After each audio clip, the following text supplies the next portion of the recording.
What's happening, people? And once again, welcome back to youtube.com/CubCamTV for this, another edition of the CubCast, our now daily news section we're running here on the channel, looking at different news stories, updates, and I suppose conversations surrounding international music. I really enjoy doing this section of the channel because it means we get to have a bit of a conversation. We get to look into, I suppose, the sort of storytelling side of international music. And obviously, we have a big focus here on the channel on Afro beats, dancehall, reggae, amapiano, and everything in between. Now, today, we're going to be taking a look at a clip that I've seen pop up a couple of times. I haven't watched it through yet, so I'm excited to see. But it's essentially the one and only AKON, an absolute hero for when I was growing up. I remember I had AKON records all the time. I always used to listen to AKON. He was one of those sort of staples of growing up, I feel, in the 90s and 2000s. Was you listened to AKON. It was just something that happened, whether it be on the radio or whether it be that you had the CDs. So yes, we did have CDs. But yeah, apparently he's on Sway in the morning, kind of talking about the Afrobeats movement at the moment and talking about the artist that he's very much feeling. I thought it'd be a cool thing to do on a Friday morning to actually take a look at who he's feeling, his sort of thoughts on things, and see if there's any sorts of bits going on. Because I know he's quite an industry in-head. I know he kind of has his head screwed on when it comes to how things work behind the scenes, so maybe we'll get a few bits of information on that as well. So yeah, really, really interesting stuff. Let's get into this. It is a Instagram clip, so the quality isn't the best, but I'm excited to see it. Let's go. Monster Woman King yet? Monster. Come on. I love that. You happy about these stories being told? Man, I'm super happy about that. Yeah. But what was even interesting was around that time we was pushing the Thug record, Davido was in Atlanta trying to be a rapper. Really? Mad. Davido was in Atlanta? Davido, who's one of the biggest Afrobeat artists of today, was in Atlanta trying to rap. That's crazy. Wow. I said, nigga, if you don't take your ass back home to Africa and do that music, that's what we need to be doing. Go to Africa. So That's absolutely crazy. I had no idea that Davido was in Atlanta for that, or at least for an extended period of time doing rap. I thought he's always been. I was under the impression that he'd always been based in the sort of sound he's working in now. Obviously, there's a sort of backdrop of kind of hip hop and things like that with a lot of the current Afrobeats wave. But that's such an interesting thing to find out. It's really cool. Again, this is why I wanted to watch this, especially especially on YouTube, because it means that it means that I can kind of learn things more than anything else. And I know Akon's a real industry head, so let's who go. are some of the artists now that you say salute to coming out of Africa and that Afrobeats movement and otherwise? Man, I'm loving how BURNA Boy is moving right now. BURNA is killing it. Yeah. And it's interesting because It's mad hearing Akon's voice, man. It's been so long. Kirk Harding.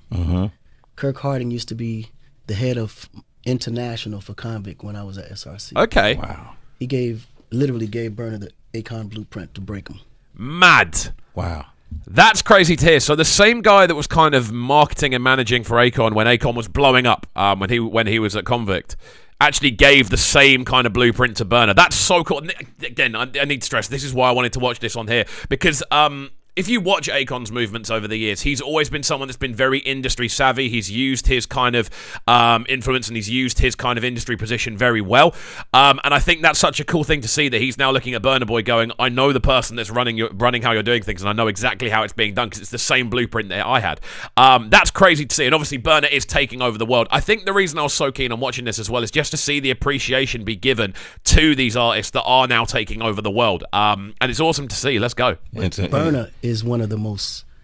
That nigga's a beast. Selling out the garden. He's killing it. Like he's killing it because he's coming with the swag of Nigeria and Ghana. Like he's representing it on the level that it needs to be represented on. Wizkid is just a superstar. Yeah. Like he's a superstar. He's one of those guys that put out one record a year, and that record lasts the whole year. Like he's like one of those. He just is a born star. The maddest thing about that is Essence came out in 2020.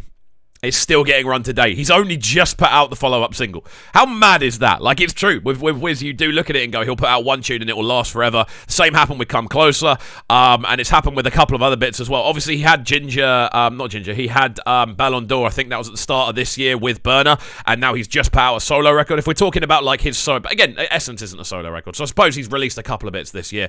But it's mad when you actually look at how much longevity Wizkid records have. And again, it's a really cool thing to point out because he isn't someone that releases a ton of material. To be fair, same as BURNA, but he doesn't release like a single every 3 or 4 weeks. You know, it's literally just the fact of, no, I'm going to put out a banger when I want to put out a banger, and you will listen to the banger until I put out the next banger. Crazy. Without a doubt. Davido is like the hardest working artist because he was the underdog back then.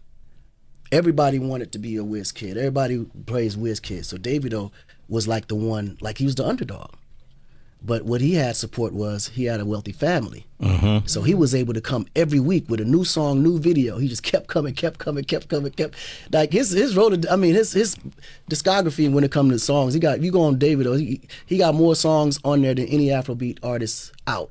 But he beat you with quantity versus quality. That's a really cool thing to hear. And again, it's really kind of cool to hear this from a kind of industry perspective. Someone that has been there, done that, knows the ins and outs, and is now kind of working in a different area.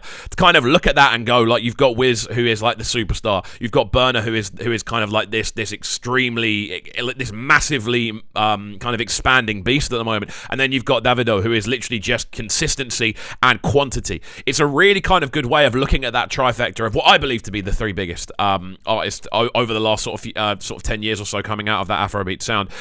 When you kind of compare them that way, it does make a lot of sense. And it's cool. Again, I've always loved kind of listening to industry people talk about the industry and how their takes on it. Such a cool thing to take in. So he had his method. Like everybody had their method of how they kind of... Mr. Easy. Yeah. Oh, Mr. Easy is another one. That's another brilliant one. Yeah. He's brilliant.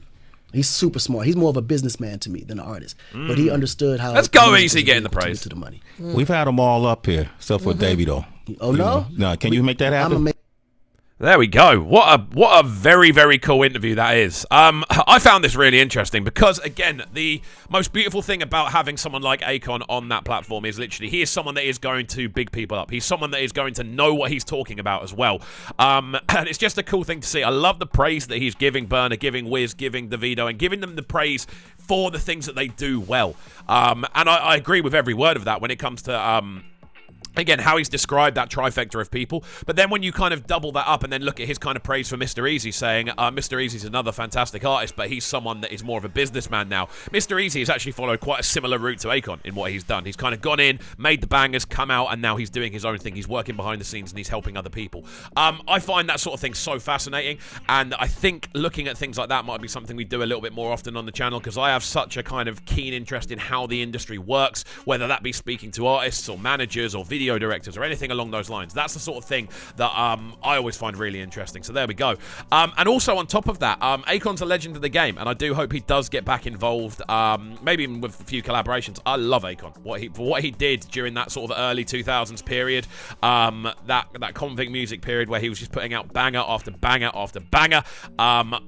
I would very much like him to get back into the fold. So hopefully this is something that now the fact that he's appearing on Sway in the Morning, maybe he's on the road to a comeback. I don't know if he's had a new single out recently, but if he does, we'll definitely review it on the channel. But there we go. Guys, let me know your thoughts on this. Let me know your thoughts on AKON's thoughts. And of course, if you'd like to see more of this sort of, I suppose, industry-related kind of breakdown stuff, do let me know, because I'm always keen to explore it. It's kind of the area that I come from in regards to music rather than the musician side of things. I've been very much an industry head for a while now, so this is something that I very much enjoy doing. But yeah, let me know. As always, big up all of the new subscribers as well.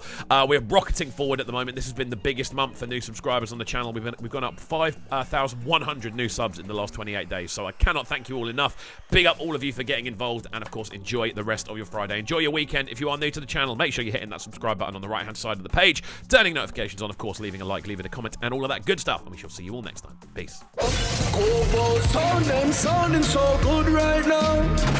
But they're sounding a bright and town. Make sure you subscribe to the YouTube channel right now, CubCast TV. Stay locked.